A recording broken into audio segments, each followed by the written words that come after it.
We have this beautiful rainbow of emotions, and every one of us here today is going to feel these emotions at some point in their lives. So it's about normalising every feeling that you've ever had. And keeping in mind as well that you have your feelings for a reason. And as we have our feelings for a reason, you're allowed to feel them, you're allowed to express them. We might not agree with how the other person is showing how they feel, but acknowledging, saying to even the young person, oh, I see you're really frustrated right now. What if we do this and either distract, put an intervention in, or listen to them? Help them identify that feeling by naming it. Even ask them where they put that in the body. Is there their heart racing? Are their hands all sweaty? What is it that they need from you right now? And keep in mind as well how you feel, because the more stressed out you feel, the more you'll not be able to support that young person. The more you get to know the young person, the better these things and these sort of interventions work. Okay, so I want you to imagine in your mind this river.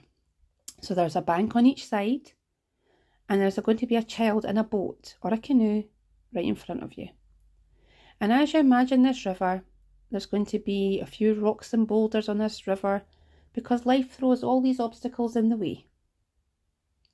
And as this child is floating down the river, they may bump off one or two of the sides, maybe both. Because on one side there's chaos, and this is where, life at home can be very, very chaotic. It can be that there's lots of children in the house. It could be that their families aren't getting on. Lots and lots of support might be needed, might be domestic abuse kind of things. And on the other bank, there'll be the rigidity. So you might have parents that are very controlling or need things done a certain way, not validating the children's feelings, or just not allowing them a safe space to vent and explore how they actually feel. And as we're in such a privileged position working with these young people, we have the duty of care to help them manage their emotions. Now, it's not a hard thing to do. It is just about going, right, I see you're frustrated right now. What if we put that to the side right now? We'll have a wee brain break. Okay, so it's really just about seeing what fits for that child. Now, some children and young people can bounce from one-to-one bank, like I said, but have a difficulty staying in the middle. Now, that might mean that they need pupil support a little bit more in school. It might mean that there's an outside referral needed. There can be lots of different supports that can be put in place to maybe help the family as a whole or that young person. Now, the wider this river is in your mind, the more safe spaces there are and that can be created so that it's easier for the child as they grow and develop to avoid the obstacles and any challenges that arise. Or maybe just deal with them rather than having to, push themselves completely to the chaos or completely to the rigidity of rules. One of the challenges to help children can be getting them to be self-aware. And that's why we want to name the feeling and feel it in your body. Where is it? That helps them get calmer inside because they know it's real. It's okay to have these feelings. And that's a good thing to acknowledge with someone.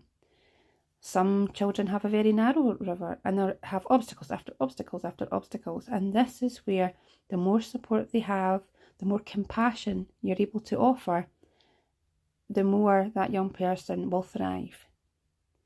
So thinking of techniques to keep the young person in this lovely expanded river is about them having opportunities to be resilient, stay calm and focused.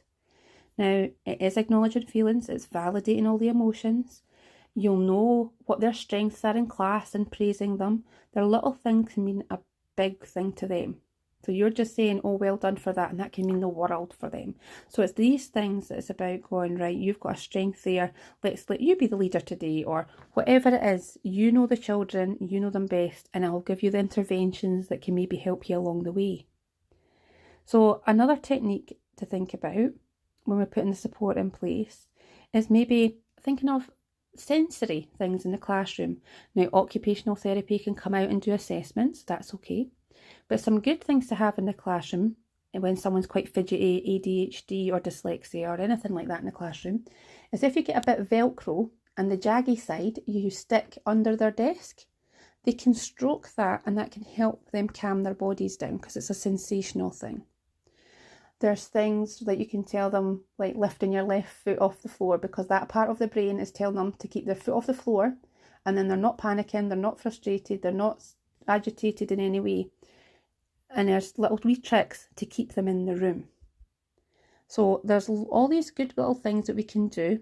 There can be things from fidget toys, there can be brain breaks, as I said. It's about what your school will allow. Resources obviously come into it, but there's also things from swivel seats instead of them tipping it, to lots of things you can spend lots of money on and have spaces where you can have safe space, like a cozy corner where it's got like bean bags and soft cushions and that quieter space than it is normally.